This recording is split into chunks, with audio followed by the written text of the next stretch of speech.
જય માતાજી. હમણાં થોડાક દિવસ પહેલા આપણા ભારત દેશના જવાન મેહુલભાઈ ભરવાડ જે ધામેલ ગામના વતની, તો એમને શ્રદ્ધાંજલિ માટે અમે લોકો બધા મિત્રો તરફથી એમને શ્રદ્ધાંજલિ પાઠવું છે. એક દેશભક્તિ ગીત એમના માટે.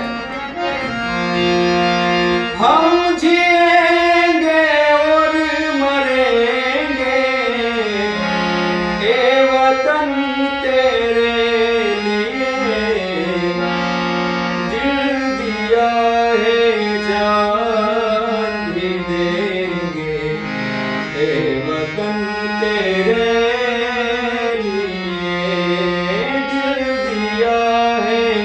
जा